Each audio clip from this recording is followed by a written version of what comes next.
Hola hermano, ¿cómo estás? Dios te bendiga en este día que has dispuesto tu corazón a inquirir la palabra de Dios. Vamos a eh, comenzar y vamos a estudiar un poquito más de esta carta a los romanos. Bien, Padre, te damos gracias en esta hora. Bendito seas, oh Señor. Gracias por este cuidado que tú nos has dado. Hasta este día, Señor, tú nos has ayudado. No somos nada sin ti, Señor, y que tú eres el Dios de todos los eventos. Tú eres aquel que eh, tiene todo bajo el control, bajo su voluntad, oh Dios. Y gracias porque sabemos que tú siempre tomas las mejores decisiones, aunque al principio y aunque tal vez en el transcurso no las entendamos. eh, Sabemos y debemos estar confiados en que tú siempre haces lo mejor para cada uno de nosotros. Gracias, oh Dios, en este día, en nombre de Jesús. Amén. Bien, hermano. Clase número 9. Clase número 9 de la materia la carta a los romanos. Okay, la carta a los romanos. Vamos a continuar en este caso, hermanos, con eh, eh, el estudio que estamos llevando en el sentido de Israel. ¿Okay? El sentido de Israel, vamos a seguir adelante estudiando esta parte que es muy importante eh, entenderla. ¿Okay? Entonces, Pablo, ya en el capítulo 9 ha abordado cómo es que Dios eligió, ¿okay? Eligió por dónde iba a venir la salvación. ¿Okay? Él eligió personas, ¿okay? Él eligió personas como él quiso, para demostrarnos, hermanos, que la salvación no es del que quiere ni del que corre, sino del que Dios tiene misericordia. Es decir, eh, ¿por qué Dios eligió a Abraham? ¿Por qué Dios eligió a Isaac? ¿Por qué Dios eligió a Jacob? ¿Por qué Dios eligió a Judá? ¿Por qué Dios eligió a María? ¿Por qué Dios eligió a José? ¿Por qué Dios eligió a David? ¿Por qué Dios eligió a Salomón? ¿Por qué Dios eligió... o sea, podemos hacernos muchas preguntas. Y la respuesta es porque Dios así quiso. Punto. Y no debemos contender con Dios en cosas que tal vez no entendemos y que nunca entenderemos. Simplemente Dios así lo quiso. ¿Y el resultado cuál es? La iglesia. ¿Ok? Bien, vamos a entrar ahora al capítulo 10, hermanos. Seguimos en este tema, pero ahora Pablo va a abordar otras cosas. Este capítulo, una introducción, este capítulo 10 y el próximo versículo, capítulo 11, describen la condición de Israel desde el punto de vista del Evangelio. ¿Ok? Israel no halló la justicia de Dios porque no obedecieron al Evangelio. Es decir, debemos entender, hermanos, que Israel requiere el Evangelio. Porque yo sé que hay muchos con una postura de que Israel, Dios tiene un plan diferente para ellos. Ellos no es necesario que crean en el Evangelio porque el pacto con ellos es otro. Pero hermanos, eso yo no lo veo en la Biblia. Perdónenme, pero yo no lo veo en la Biblia. Yo lo que veo en la Biblia, y según lo que vemos en estos pasajes, es que Israel, o en este caso los judíos, son una nación que también debe de creer y que tiene más cosas a las cuales reclamarle. ¿Por qué? Porque ellos estuvieron más cerca en el punto de la revelación especial de Dios. Y aún así, con todas esas cosas, hermanos, ellos no han creído. Ese es el punto que podemos ver de reclamarle, pero no es que Dios tenga un plan distinto para ellos y que cuando la iglesia ya no esté, la nueva iglesia va a ser Israel y que Israel se va a ir a no sé dónde y que Dios ahí lo va a sustentar y que después los judíos van a despertar y se van a dar cuenta que Jesús era de verdad su Mesías y todos se van a convertir. No, no. Lo que sí es que sí se van a dar cuenta que su Mesías ya vino, pero para muchos será demasiado tarde. Ok, pero vamos a ir poco a poco Entonces vamos a entrar a estos versículos. Romanos capítulo 10 verso 1. Vamos a empezar con este capítulo. Dice ahí: hermanos, ciertamente el anhelo de mi corazón y mi oración a Dios por Israel es para salvación. O sea, es decir, que el anhelo de Pablo es que ellos crean que el evangelio, hermanos. Ese es el punto, el evangelio. Porque yo doy testimonio que tienen celo de Dios, pero no conforme a ciencia. Es decir, y lo vemos hasta el día de hoy, los judíos son gente que de verdad, o sea, son gente muy religiosa, hermanos. O sea, yo apenas estaba mirando el cómo ellos tienen 4 oraciones para cuando se levantan. O sea, dan gracias porque pueden respirar, dan gracias porque pueden caminar, dan gracias porque tienen que vestir, y dan gracias porque tienen que comer. Y en un punto dado de vista, hermanos, es bueno lo que ellos dan gracias, porque hay gente aquí en el occidente, gente mexicana, gente gringa, gente chilena, que ni siquiera por respirar da gracias, ¿okay? O sea, creo que es algo que podríamos aprender, hermanos. El problema con ellos es que lo toman como una cábala. O sea, ellos piensan que porque no hacen eso, entonces pues ya por lógica les va a ir mal. O sea, que cuando no hacen esa oración, entonces como que no se cubren, no se protegen, y pues ese día les puede ir mal. Entonces, Pablo, la literatura judía de este periodo, hermanos, a menudo elogia el celo por la ley, aún al punto de resistir violentamente a los que reprimían la práctica de la ley. La cuestión que aquí me surge es: ¿cómo es que Israel fue predestinado y elegido porque Pablo, y por qué entonces Pablo oraba por ellos? O sea, si de verdad, como dicen los calvinistas, yo soy elegido y estoy predestinado y la gracia es irresistible, ¿no? Y entonces, pues no importa cuánto pase, tú vas a creer porque la gracia es irresistible. Ok, pero entonces, ¿por qué eso no se aplica con Israel? Si Israel también fue elegido, ¿no? Fue elegido, entonces, ¿por qué esa nación, lo que estamos viendo es que se resiste a la gracia de Dios? Entonces, aquí nos deja ver que esto no quiere decir lo que muchos piensan con respecto a este punto, hermanos. Más bien está apuntando al hecho de que Pablo intercedía por aquellos que eran sus hermanos según la carne. Pablo sabía que eran muy celosos los judíos, eran muy entusiastas con respecto a la ley, y esto puede ser algo muy bueno, que muy bueno, pero Pablo nos hace ver que los judíos hacían bien en observar la ley. Lo que no hacían bien es que la observaran de tal forma que pensaran que podían obtener el favor de Dios por medio de la ley. Ese era el problema con ellos, y sigue siendo el problema con ellos.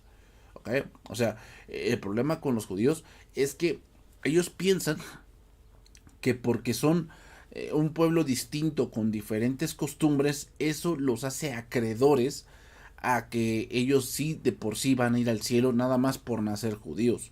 Y dices, sí tienen celos, o sea, de verdad, hay judíos que son muy descarriados, o sea, en el sentido de que, pues sí, o sea, siempre debe haber el arroz negro, ¿no? O el frijol en medio de los garbanzos. O sea, hay judíos, hermanos, que de verdad, o sea, están muy alejados de lo que de verdad el judaísmo es, pero son personas que tienen cosas muy, muy claras, y que a pesar de lo alejado que estén, no se les olvida. Entonces, los judíos sí son muy celosos, pero no quiere decir por eso que ellos automáticamente van a ir al cielo. ¿Ok? El celo que tenían los judíos, y era que no estaban basados en la correcta comprensión, no estaba en armonía con la revelación de Dios acerca del camino de la salvación, el cual es por la fe y la gracia de Dios. ¿Ok? Hermanos, la sinceridad y el entusiasmo no son suficientes para la salvación. O sea, ese era el problema con los judíos. Los judíos, o sigue siendo el problema con los judíos. Si hoy tú vas a Israel, pues son judíos que hay diferentes corrientes o diferentes ramas del judaísmo, que hay algunos que son ortodoxos, que son judíos muy dedicados, que otros que son judíos muy liberales, ¿verdad? Entonces, eh, eh, pero ellos creen esa parte de que por el hecho de ser judíos y por el hecho de tener el muro de los lamentos, y por el hecho de tener el estanque del Siloé, y por el hecho de tener unas escalinatas, y por el hecho de tener el monte Moriah, y el monte Tabor, y el monte de los olivos, y el monte Sinaí, ya por eso tienen ese derecho de ir al cielo. Y no, hermanos, no, porque si lo vemos de esa manera, estamos diciendo que la salvación es por obras. Y no, hermanos. La salvación nunca ha sido ni será por obras. Es lo que dice aquí en Filipenses capítulo 3, versículo 4.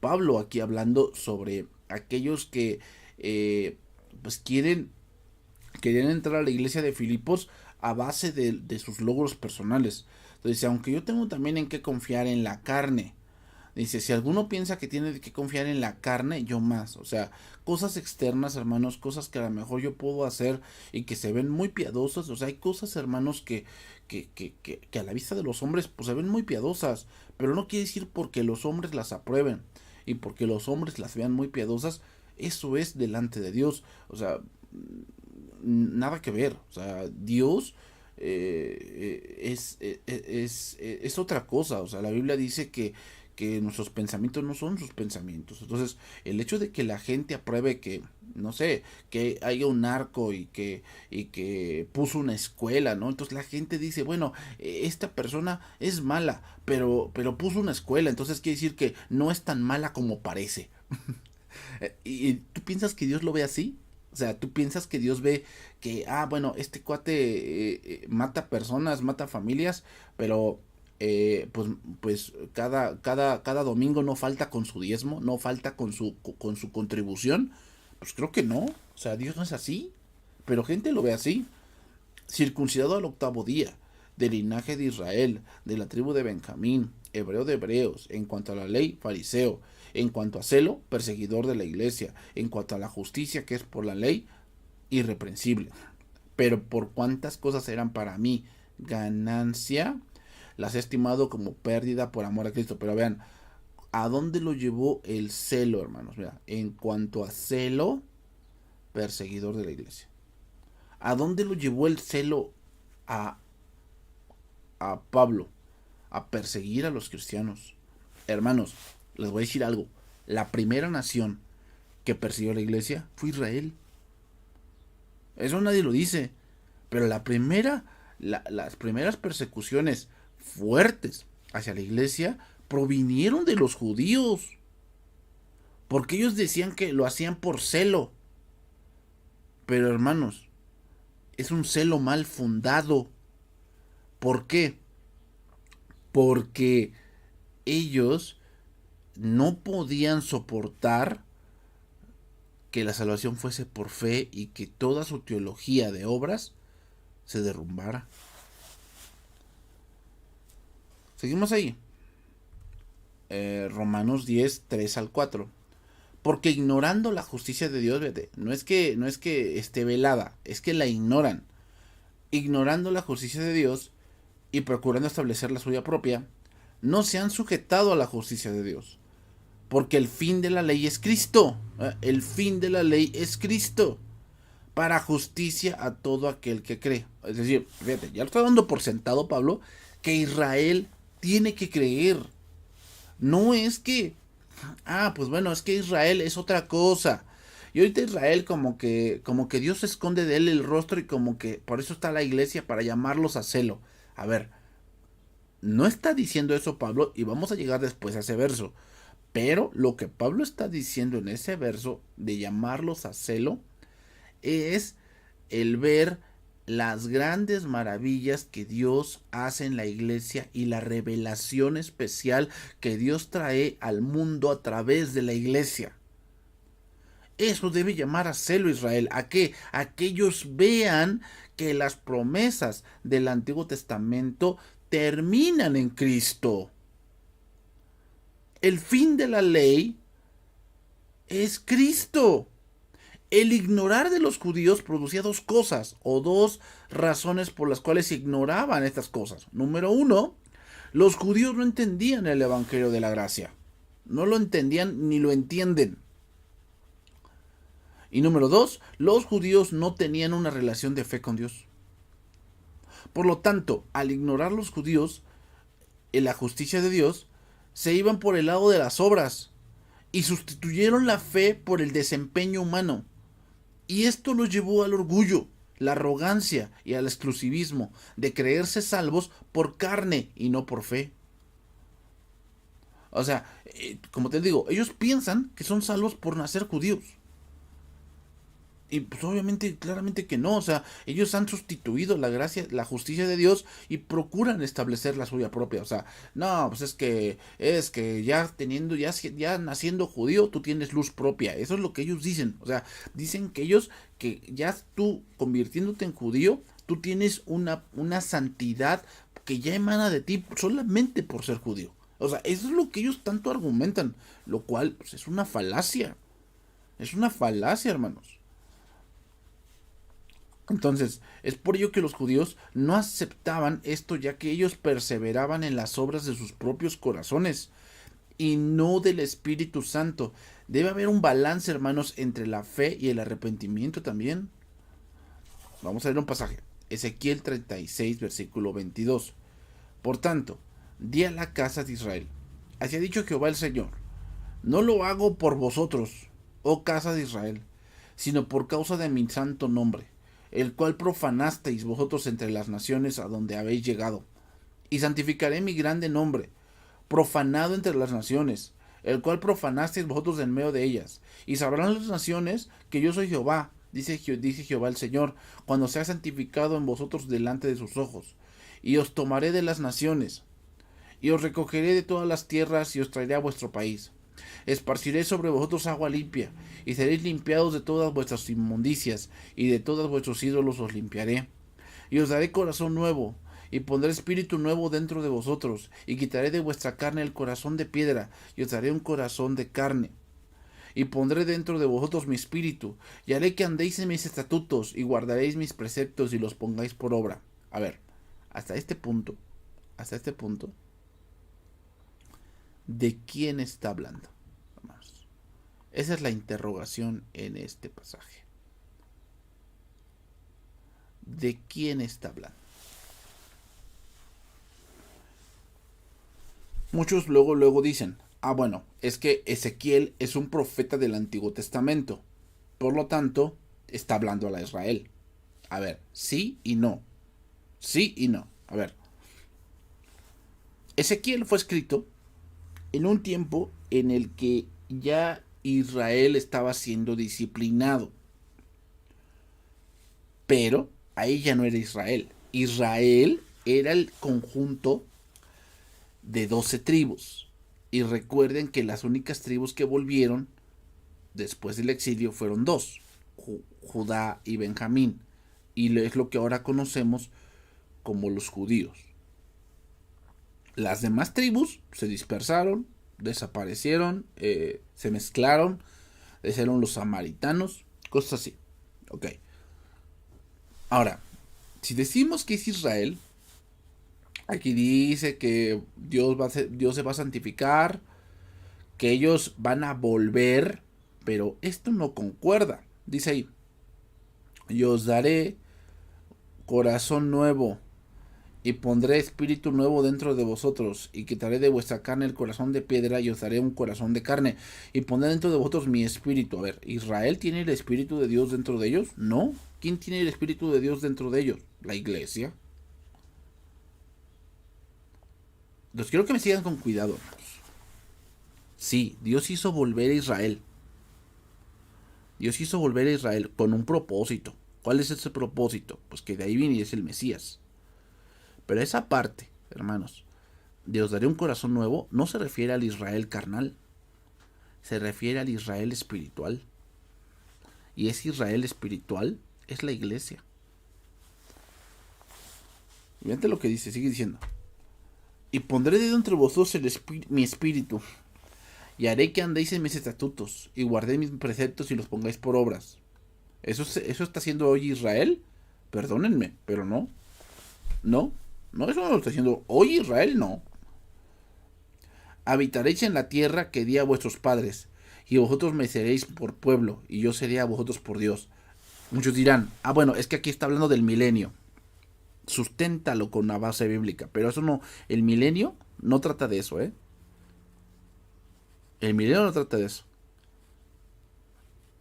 O sea, digo, porque muchos se podrían justificar de esa manera, que está hablando del milenio, pero no.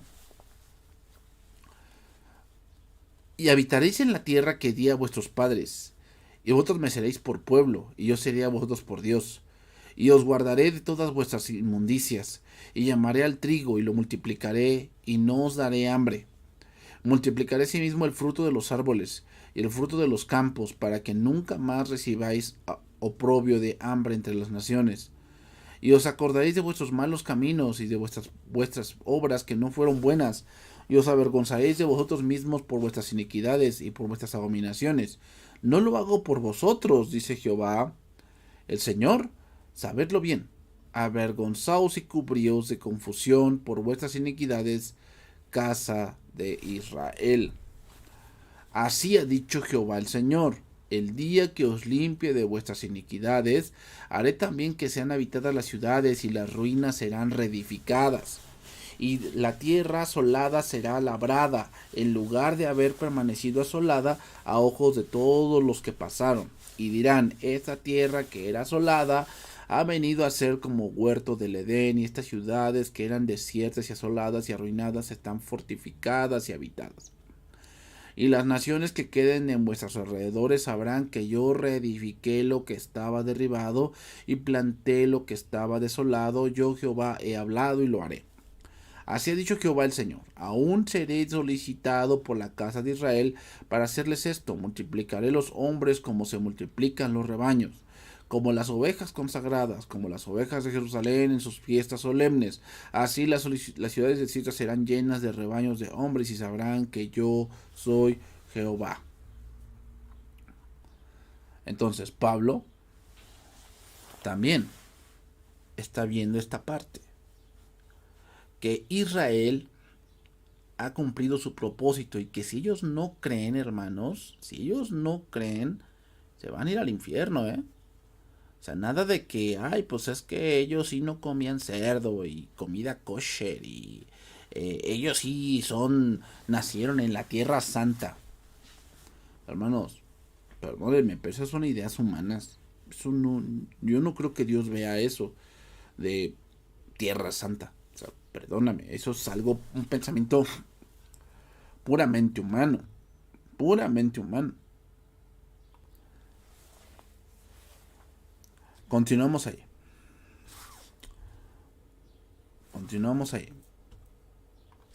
Romanos capítulo 10, verso 5.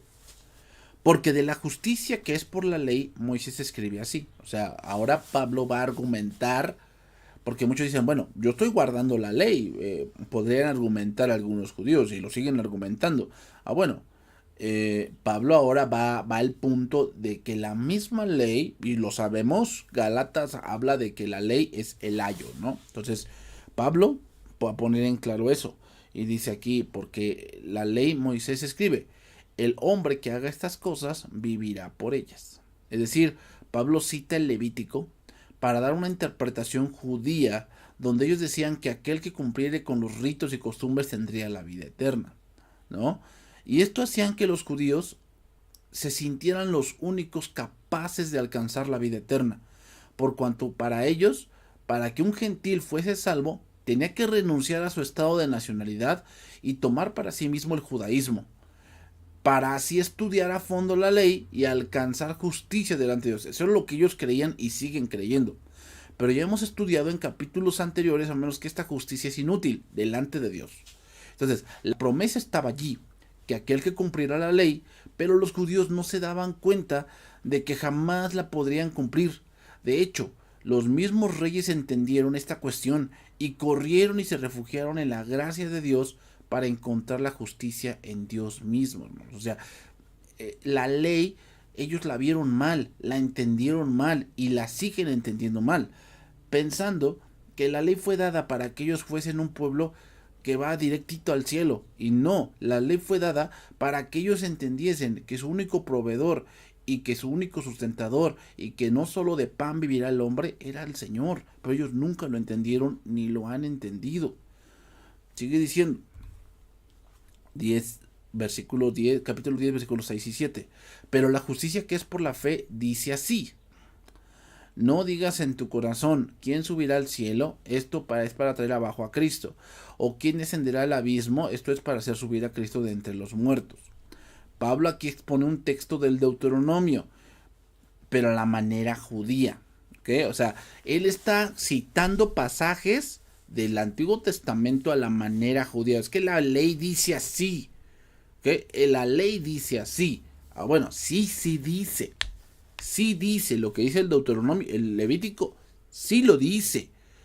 Pero la ley no se puede marcar en un solo verso. Tenemos que ver todo el conjunto de la ley. Pablo aquí cita Deuteronomio 30:12. No está en el cielo para que digas, ¿quién subirá por nosotros al cielo o nos lo traerá y nos lo hará oír para que lo cumplamos? Pablo está diciendo así: ¿quién subirá de nuevo al monte Sinaí para traer de nuevo la ley? Los humanos ya no tienen que ir a buscar a Cristo, hermanos. Dios lo ha enviado públicamente para todos. La búsqueda humana no es necesaria. Dice ahí Deuteronomio 30:13. Ni está al otro lado del mar, para que digas, ¿quién pasará por nosotros el mar? Para que nos lo traiga y nos los haga oír a fin de que lo cumplamos. O sea, la pregunta es esta, hablando judíamente: ¿quién descenderá al mar rojo para cruzarlo de nuevo? Dios había redimido a su pueblo en el mar rojo, según el Antiguo Testamento, en la tradición judía. Ahora Dios ha consumado en Cristo sus actos salvadores, y el mismo principio se aplica a él. Pablo está haciéndoles recordar que cuando Dios les dio la ley a través de Moisés, se los dio en el contexto de la gracia, y que Canaán, la tierra a la cual el pueblo estaba a punto de entrar, era un don de Dios para ellos y no el producto de la justicia de ellos. Deuteronomio, hermanos, es un libro que Moisés está dando una cátedra a la nueva generación, de hijos de Israel. Ya en ese momento, la generación que se puso rebelde en Números capítulo 13 ya ha muerto, y ahora son sus hijos los que están a punto de entrar en la tierra prometida. Y aquí es donde Moisés les dice que si ellos quieren entrar a la tierra prometida, no va a ser a base del esfuerzo personal, sino va a ser a base de la fuerza de Dios, pero que ellos sin duda deben de creer. ¿Qué deben de creer? Lo que Dios ya les ha revelado.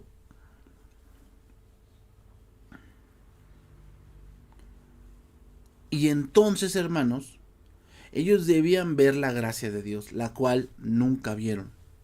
Ellos pensaron que entraron a la tierra prometida por cumplir la ley, lo cual no fue así.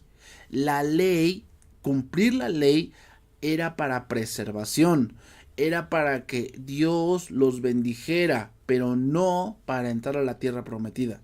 Eso fue una gracia de Dios, porque Dios ya lo había prometido. No está en el cielo. No está en el cielo.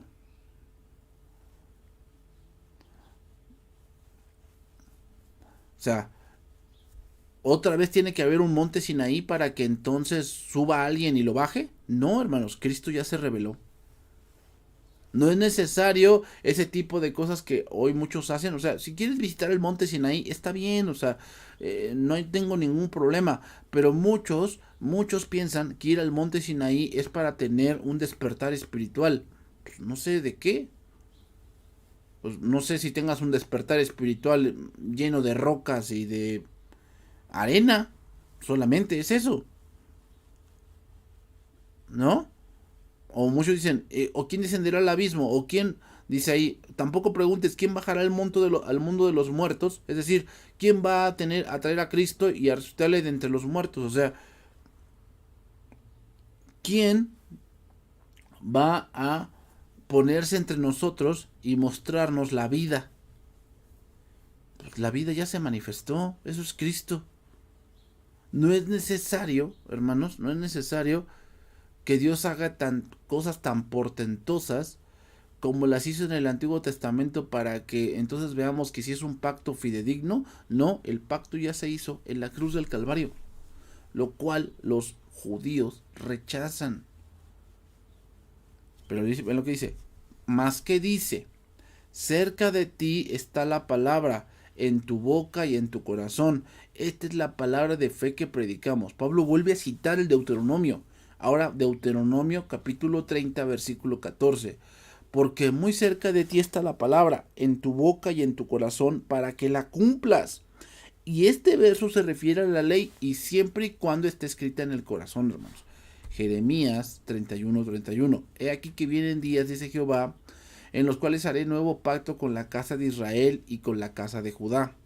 No como el pacto que hice con sus padres, el día que tomé su mano para sacarlos de la tierra de Egipto, porque ellos invalidaron mi pacto, aunque fui yo un marido para ellos, dice Jehová. Pero este es el pacto que haré con la casa de Israel después de aquellos días. Dice Jehová, daré mi ley en su mente y la escribiré en su corazón, y yo seré a ellos por Dios, y ellos me serán por pueblo. Y no enseñará más ninguno a su prójimo, ni ninguno a su hermano, diciendo, conoce a Jehová, porque todos me conocerán, desde el más pequeño de ellos hasta el más grande, dice Jehová, porque perdonaré la maldad de ellos, y no me acordaré más de su pecado. ¿Para quién es esta promesa? Sí, es para Israel, pero el Israel de Dios. O sea, obviamente el Israel que hoy vemos, el Israel, el Estado de Israel, hermanos, pues obviamente no da nada que ver con esto que se está hablando aquí. Se refiere a la iglesia que es el que está en un nuevo pacto, ¿no? Haré un pacto nuevo. Este es el pacto que haré con ellos, dice Jehová. Daré mi ley en su mente y la escribiré en su corazón. O sea, van a nacer de nuevo. Y yo seré ellos por Dios y ellos me serán por pueblo. O sea, ¿quién es el pueblo? Pues la iglesia, hermanos. O sea, Israel cumplió su propósito. Israel cumplió su propósito. ¿Cuál era? Que por ellos vinieron los patriarcas, vino la ley, vino las promesas y vino el Mesías.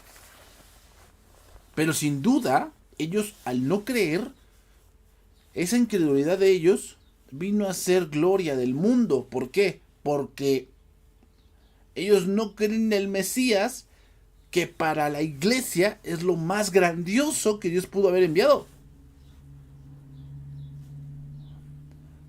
Entonces ahora los creyentes pueden practicar la justicia de Dios, pero esto nos hace entender que la justicia es por medio de la fe y la gracia que por el esfuerzo humano y el obrar en nuestras obras. Pablo, al citar el Deuteronomio, está diciendo a los judíos, estudien esas escrituras, estudien esa parte de las escrituras y se darán cuenta de que la única manera de ser salvos no es por ver la ley, en un esfuerzo meramente humano, sino más bien es ver la ley que me lleve a la gracia de Dios por medio de una respuesta de fe. Lo cual los judíos pues no lo han entendido. Y entonces viene este pasaje muy conocido.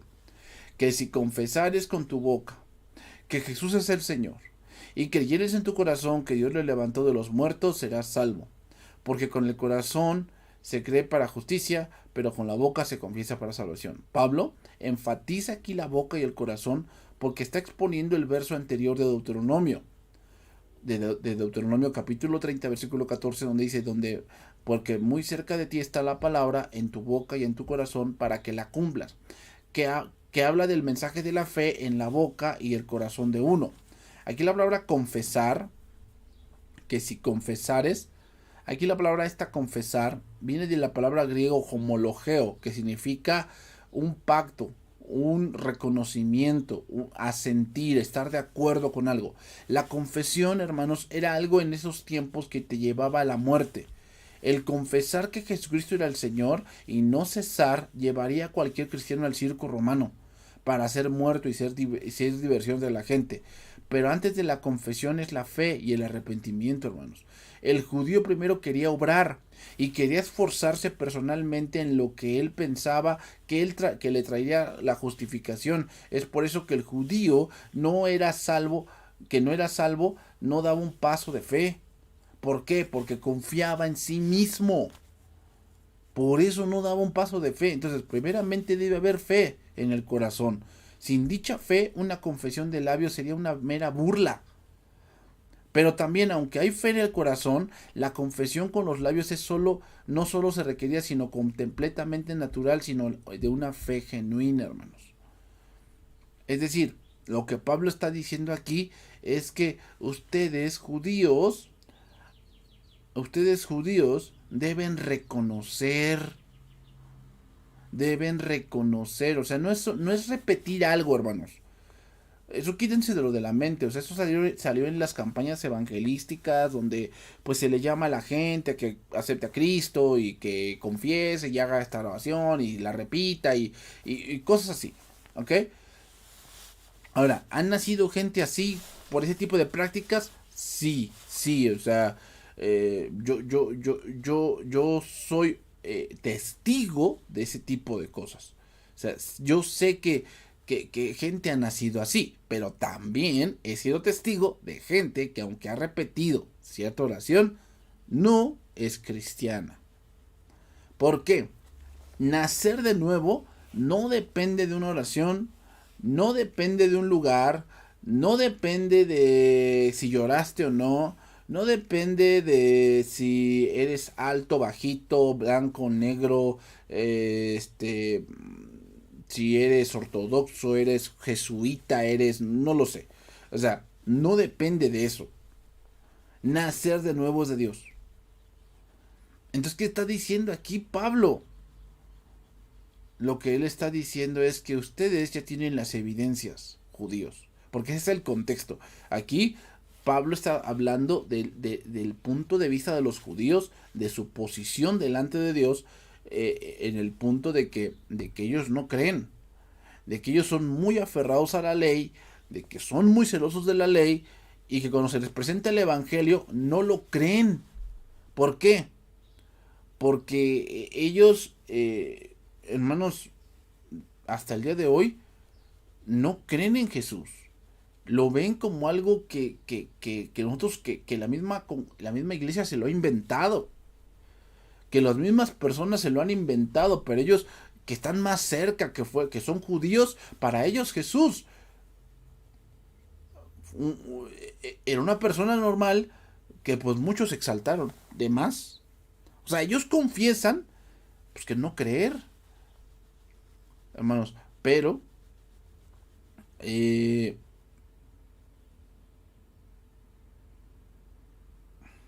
ellos necesitan creer.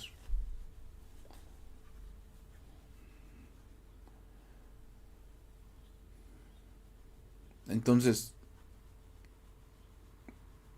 Pablo, al decir confesar, se refiere a estar de acuerdo públicamente. Al hacer una profesión pública de fe en Cristo, hacía que fuesen perseguidos, pero saber que la meta es por ser como su maestro. El creer en el corazón, hermanos, es algo parecido a confesar, que comprende dos cosas. Número uno, confianza personal. Número dos, contenido intelectual. Y número tres, compromiso de la voluntad continua.